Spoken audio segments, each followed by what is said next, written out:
आखिरकार 35 साल के बाद देश की शिक्षा व्यवस्था में बदलाव की नीति आ गई है। नमस्कार दोस्तों, मेरा नाम है अंजलि बालियान और आप देख रहे हैं ऑनलाइन शिक्षण यूट्यूब चैनल को। तो चलिए दोस्तों, आज हम आपको बताने वाले हैं नई शिक्षा नीति 2020 यानी न्यू एजुकेशन पॉलिसी के बारे में। कब से इसकी शुरुआत होगी और कौन कौन से बड़े बदलाव आपको इसके अंतर्गत देखने को मिलेगा।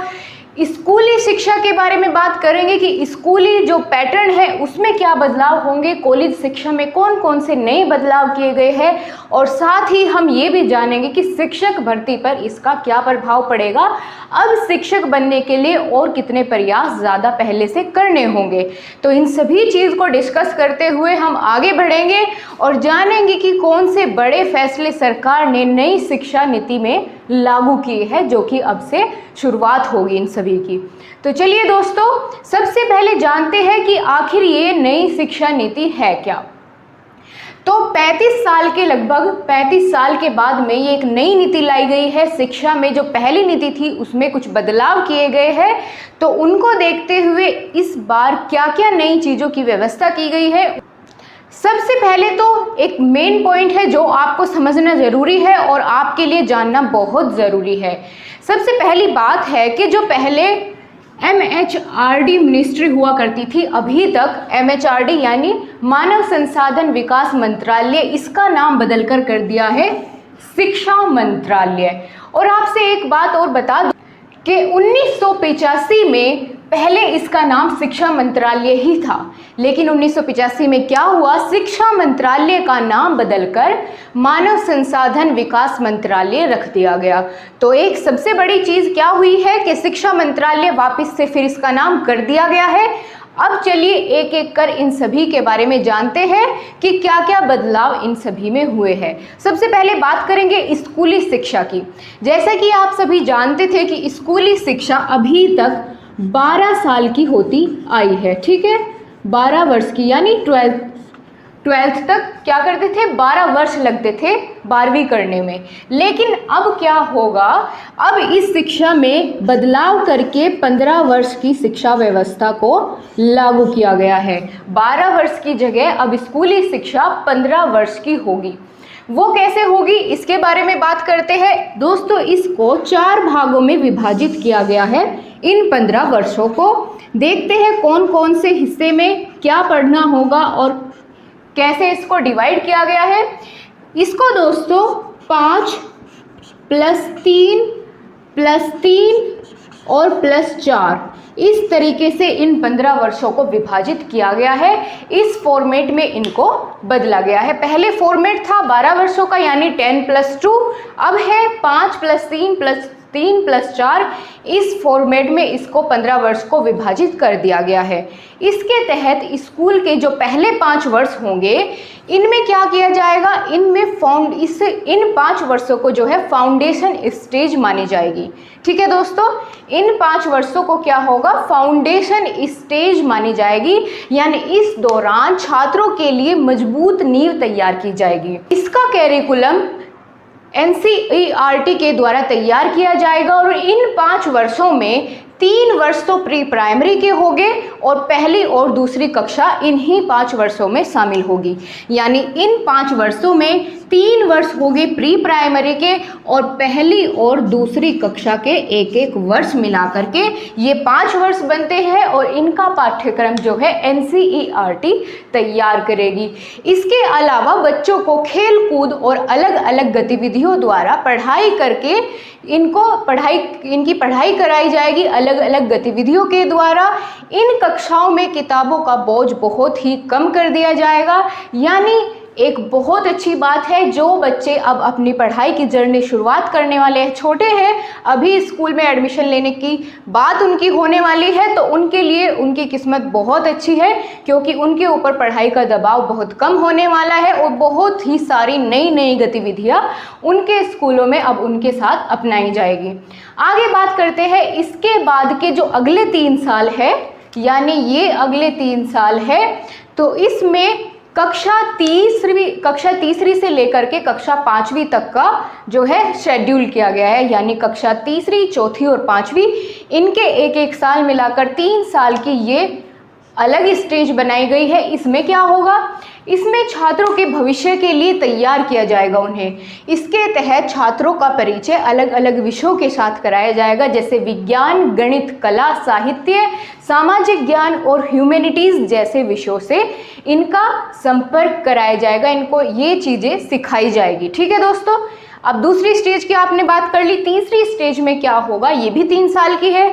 इसमें कक्षा 6 से कक्षा 8 तक के बच्चे शामिल होंगे और इसके तहत जो बच्चे शामिल होंगे उनको एक निश्चित पाठ्यक्रम के अनुसार इनको शिक्षा दी जाएगी। और इसके बाद की बात करते हैं, ये 4 साल, इसमें कक्षा 9 से कक्षा 12वीं तक के बच्चे शामिल होंगे और इन 4 वर्षों को जो है आखिरी स्टेज माना जाएगा इन 15 वर्षों की। इसमें छात्रों को किसी भी एक विशेष विषय के प्रति गहरी रुचि उनमें उत्पन्न की जाएगी इन 4 सालों में, जो कि कक्षा 9 से कक्षा 12वीं तक होगी। और इसी समय काल में बच्चों को उनके भविष्य के लिए एक लक्ष्य निर्धारित करने के लिए प्रेरित किया जाएगा। लेकिन सबसे बड़ी बात यह है कि अब जा कर के क्या होगा, जो पहले बोर्ड के एग्ज़ाम में 10th, 11th, 12th में स्ट्रीम बच्चे चुनते थे, अब उसकी कोई भी व्यवस्था नहीं रही है। पहले क्या था कि कॉमर्स स्ट्रीम है, अगर बच्चा कॉमर्स सब्जेक्ट पढ़ता है तो उसको साइंस सब्जेक्ट नहीं पढ़ना, अगर आर्ट्स पढ़ता है तो वो फिजिक्स नहीं पढ़ सकता। लेकिन अब ये पाबंदी जो है बिल्कुल ख़त्म कर दी गई है। अब जो आर्ट्स पढ़ने वाला बच्चा है, अगर वो चाहता है फिजिक्स पढ़ना, वो फिजिक्स पढ़ सकता है, और फिजिक्स वाला बच्चा अगर चाहता है कि वो आर्ट्स साइड ले, आर्ट्स भी उसमें पढ़े उसके साथ, उन सब्जेक्ट्स के साथ, तो उसकी छूट उसको मिलेगी, वो इस तरह से कर पाएगा। कॉमर्स का कोई भी स्टूडेंट्स यदि इतिहास पढ़ना चाहता है वो इतिहास पढ़ पाएगा। तो इन सब चीज़ों की छूट इस शिक्षा नीति के द्वारा स्कूली शिक्षा के अंतर्गत लाई गई है। ओके गाइस, तो अब बात करते हैं अभी तक क्या होता था कि जो महत्वपूर्ण बात इनसे निकल कर आई है कि 5वीं तक की पढ़ाई जो है, जो हमने बात की यहाँ पर कि जो 5वीं तक की पढ़ाई होगी शुरुआती 5 साल की, यानी 1st, 2nd, 3rd और 5th, ठीक है, इनकी पढ़ाई क्या होगी, मातृभाषा या स्थानीय भाषा या फिर जो भी हमारी राष्ट्रभाषा है उसी में कराई जाएगी। ठीक है, यानी अब इंग्लिश को लेकर के कोई भी इस तरह का रूल नहीं है कि आपको इंग्लिश में ही पढ़ाई करनी होगी, जैसा कि आजकल के स्कूलों ने पूरा जोर लगा के रखा था, ज़बरदस्ती अंग्रेजीकरण कर रहे थे। अब ऐसा कुछ नहीं होगा। अब आपके जो शुरुआती 5 साल हो गए छोटे बच्चे के, और 5वीं तक की पढ़ाई उसकी राष्ट्रभाषा या उसकी जो है स्थानीय भाषा में कराई जाएगी। और 6th क्लास से क्या होगा कि बच्चों को स्किल्स डेवलपमेंट सिखाया जाएगा। जैसे 6th क्लास का अगर कोई बच्चा है, वो चाहता है सॉफ्टवेयर डेवलप करना, उसका इंटरेस्ट उस तरफ है, तो उसको उन चीज़ों की ट्रेनिंग दी जाएगी। और अगर वो चाहते हैं इंटर्नशिप करना तो वो प्रैक्टिकली जाके सीख सकते हैं किसी भी कंपनी में। 6th क्लास से ये चीज़ें भी इसमें शुरुआत कर दी जाएगी। ओके, प्रैक्टिकल नॉलेज के लिए वो कहीं भी जा कर के अब इंटर्नशिप कर पाएंगे। अगर वो कोडिंग सीखना चाहते हैं, कंप्यूटर के नॉलेज लेना चाहते हैं, तो प्रैक्टिकली ये सभी चीज़ें सीख पाएंगे। तो ये सब बदलाव हुए स्कूली शिक्षा के आधार पर। आगे बात करते हैं 9वीं और 12वीं कक्षा तक की पढ़ाई में एक और बड़ा बदलाव हुआ है। अब ये जो 9वीं से, ये 4 साल की आखिरी शिक्षा है, 9वीं से 12वीं तक की, इसमें अब जो है आपकी एजुकेशन सेमेस्टर वाइज होगी। यानी पहले 1-1 वर्ष के होते थे, अब ऐसा नहीं है। अब 1 वर्ष को जो है 2 सेमेस्टर में डिवाइड कर दिया जाएगा, यानी हर 6 महीने बाद पेपर होंगे। 9वीं से 12वीं तक के पाठ्यक्रम को सेमेस्टर वाइज बना दिया गया है। और क्या होगा, दोनों सेमेस्टर के जो मार्क्स है उन सभी को मिलाकर के आपका फाइनल रिपोर्ट कार्ड या फाइनल मार्कशीट आपकी तैयार की जाएगी। और रही बात बोर्ड की परीक्षाओं की, तो उनको भी पहले से आसान बनाया गया है। उन्हें अब बच्चों की जो मानसिक क्षमता है उसको ध्यान में रख करके जो है उनका पाठ्यक्रम तैयार किया जाएगा। बोर्ड के एग्ज़ाम उसी तरीके से कराए जाएंगे और बोर्ड के जो छात्र हैं वो अपनी मनपसंद की भाषा में अपना एग्ज़ाम लिख लिख पाएंगे। अब कोई ऐसा कंपल्शन नहीं है कि यूपी बोर्ड वाले जो है सिर्फ हिंदी में पेपर लिखेंगे और इंग्लिश मीडियम वाले सिर्फ इंग्लिश में। अब ये कंपल्शन बिल्कुल नहीं है, वो जिस लैंग्वेज में चाहे अपना पेपर दे सकते हैं। क्लियर है गाइस? आगे बात करते हैं रिपोर्ट कार्ड बनाने की। एक और इसमें निकल कर आती है नई बात कि जो बच्चों का रिपोर्ट कार्ड होगा वो 360 डिग्री एनालिसिस करके दिया जाएगा। किस तरीके से कि जैसे 360 डिग्री का मतलब क्या होता है, बिल्कुल चारों ओर। यानी जैसे कोई स्टूडेंट है, उसका रिपोर्ट कार्ड तैयार होना है तो वो खुद भी अपने आप को नंबर देगा, उसके जो साथ पढ़ने वाले उसके सहपाठी है वो भी उसके रिपोर्ट कार्ड में उसको मार्क्स देंगे, जो उसको पढ़ाने वाले अध्यापक है वो भी उसको नंबर देंगे। तो पूरा उसका असेसमेंट के द्वारा, 360 डिग्री असेसमेंट के द्वारा उसका रिपोर्ट कार्ड तैयार होगा। समझे आप? तो ये बात थी स्कूली शिक्षा की, जिसके बारे में हमने एक एक कर पूरी इंफॉर्मेशन डिटेल में जान ली है। अब बात करते हैं कॉलेज शिक्षा की। कॉलेज शिक्षा में कौन कौन से ऐसे बदलाव है जो देखने को अब से मिलेंगे आपको। अब कॉलेज शिक्षा में क्या होगा, एडमिशन लेने के लिए आपको कैट यानी कॉमन एप्टीट्यूड टेस्ट देने की जो है छूट होगी। वो कैसे कि जैसे अगर कोई बच्चा है जिसके बोर्ड में एग्ज़ाम अच्छे नहीं आ पाते और वो अपनी पसंद के कॉलेज में अभी तक एडमिशन नहीं ले पाता था, क्योंकि वहाँ पर मेरिट के हिसाब से एडमिशन होते थे, बड़े कॉलेजेस में मेरिट के हिसाब से एडमिशन होते थे। और अगर मान लिया बच्चे के बोर्ड के एग्ज़ाम में मार्क्स कम हैं तो वो कैट का एग्ज़ाम यानी कॉमन एप्टीट्यूड टेस्ट दे करके उसमें जितनी परसेंटेज उसकी आएगी वो उसके बोर्ड के मार्क्स के साथ जोड़ दिए जाएगी और फिर वो जो है अपनी मनपसंद किसी भी कॉलेज में एडमिशन ले पाएगा। आगे बात करते हैं और क्या हुआ है, ग्रेजुएशन की पढ़ाई को जो है 3 से 4 वर्षों का अलग अलग हिस्सों में बांटा गया है। 3 से 4 वर्षों के अलग अलग हिस्सों में बांटा गया है। यानी अगर बहुत अच्छी बात देखने को मिलेगी आपको कि अगर किसी बच्चे के साथ ऐसा कुछ होता है कि वो अपनी पढ़ाई 1 साल पूरी करने के बाद आगे की पढ़ाई कंटिन्यू नहीं रख पाता है, 1 साल की पढ़ाई उसकी पूरी होती है तो उसको एक सर्टिफिकेट दिया जाएगा। यानी अगर पढ़ाई उसकी हुई 1 साल की, अगर उसकी ग्रेजुएशन का 1 साल कंप्लीट हुआ तो उसको एक सर्टिफिकेट दिया जाएगा। ठीक है, उसको एक सर्टिफिकेट दिया जाएगा और वो जब चाहे अपनी आगे की पढ़ाई भी पूरी कर सकेगा। लेकिन उसका वो ऐसा नहीं होगा कि उसने 1 साल किया तो ना तो उसको डिग्री मिली, वो साल भी उसका बर्बाद। तो इस तरीके से अब नहीं होगा, 1 साल का उसको सर्टिफिकेट दिया जाएगा। लेकिन अगर बात करते हैं कि किसी बच्चे ने अपनी ग्रेजुएशन के जो 3-4 साल की उसकी होती है उसमें से 2 वर्ष की जो है उसने पढ़ाई पूरी कर ली और किसी कारणवश वो आगे की पढ़ाई को अपने कंटिन्यू नहीं रख पाया तो वहाँ पर उसको डिप्लोमा मिलेगा। ठीक है गाइज, वहाँ पर उसके लिए डिप्लोमा की व्यवस्था की गई है। यानी अगर 1 साल कंप्लीट करेगा तो उसको सर्टिफिकेट दिया जाएगा, अगर 2 साल की पूरी करता है अपनी पढ़ाई तो उसको मिलेगा डिप्लोमा और वो वैल्यूएबल होगा हर जगह। ठीक है दोस्तों, लेकिन अगर बात करें कि वो करता है 3 साल की पढ़ाई पूरी तो उसको क्या मिलेगा, तो उसको जो है उसकी बैचलर की डिग्री मिल जाएगी।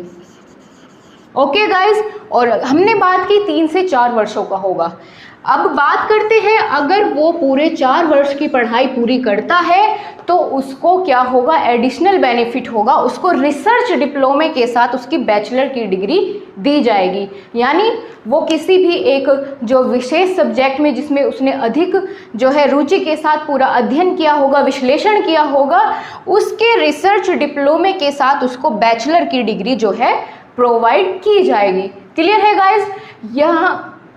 यहाँ भी स्कूल की तरह ही क्या होगा, अलग अलग सब्जेक्ट जो है अपनी पसंद से बच्चे चुन पाएंगे। जैसे यहाँ था कि साइंस स्ट्रीम वाले क्या है आर्ट्स भी पढ़ सकते हैं, कॉमर्स के कुछ सब्जेक्ट्स भी पढ़ सकते हैं अपनी मनपसंद से, तो ऐसा ही कॉलेज की पढ़ाई में भी आपको देखने को मिलेगा। यानी अगर कोई अलग मान लिया कोई BCA कर रहा है और वो चाहता है कि वो अपने सब्जेक्ट के साथ इतिहास भी पढ़े तो वो उनको क्या है कंटिन्यू कर सकेगा, पढ़ सकेगा।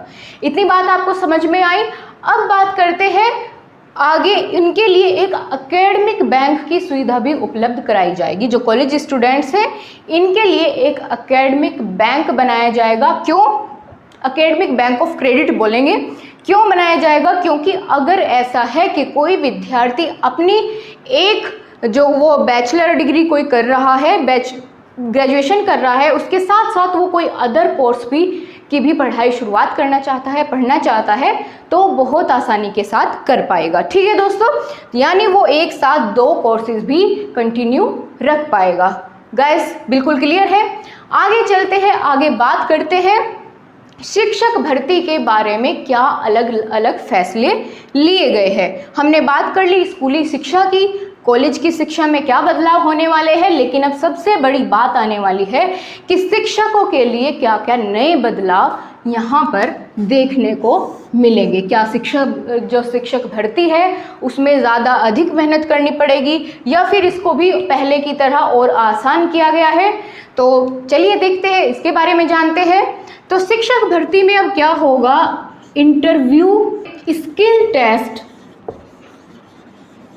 की बात की गई है, स्किल टेस्ट या फिर कोई डेमो क्लास, इनमें से कुछ भी जो है शुरुआत किया जा सकता है। यानी जब शिक्षक पूरी तरह से एलिजिबल होगा, पूरी उसका जो है एलिजिबिलिटी चेक करने के बाद ही शिक्षक बन पाएगा। इंटरव्यू स्किल टेस्ट या फिर डेमो क्लास कोई उनको देनी होगी, तब जा कर के वो जो है शिक्षक बन पाएंगे। अपने टेट, सुपर टेट, इन सभी जो उनके एक लेवल होता है उसको क्लियर करने के बाद ये चीज़ें रखी जाएंगी।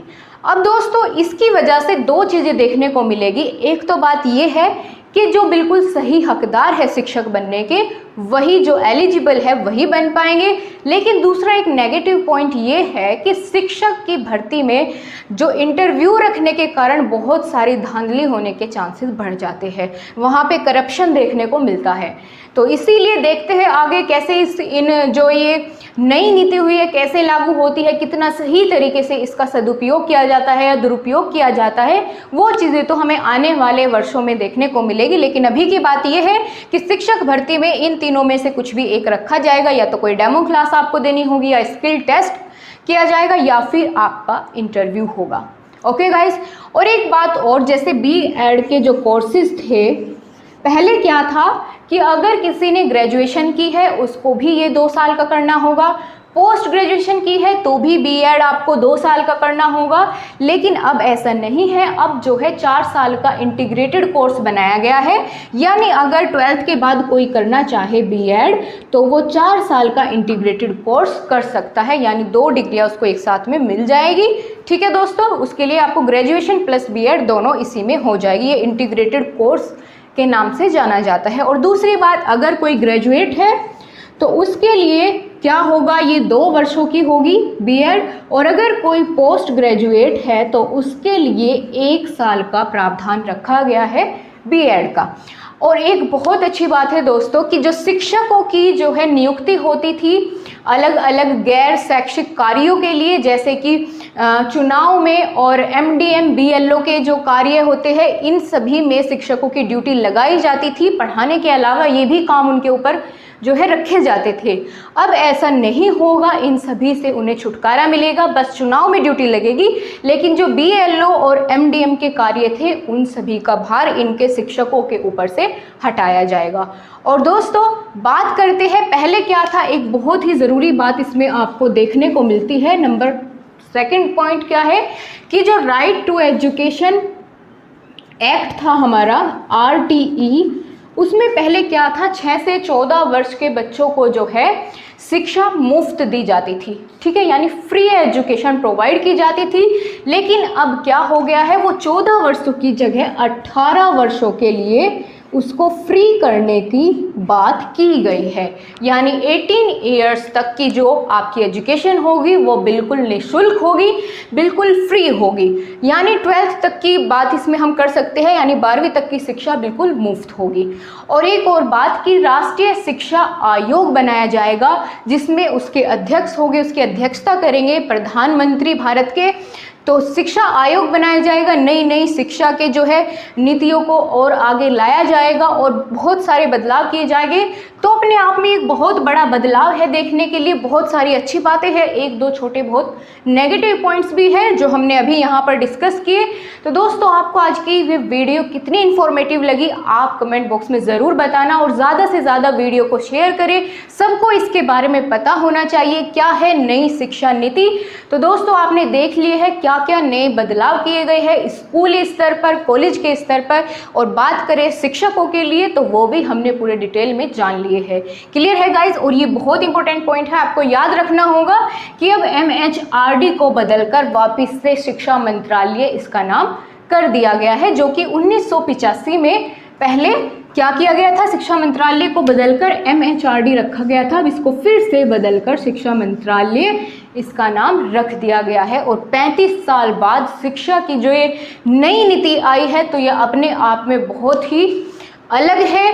पहले अब क्या होगा, स्किल बेस्ड एजुकेशन पर ज़्यादा ध्यान जाएगा।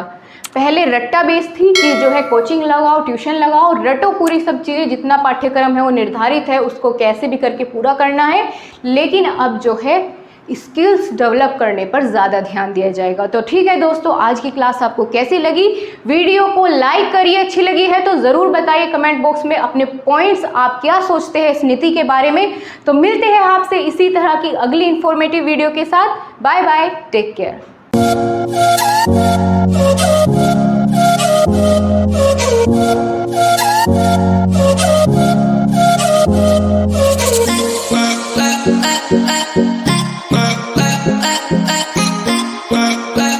Bye.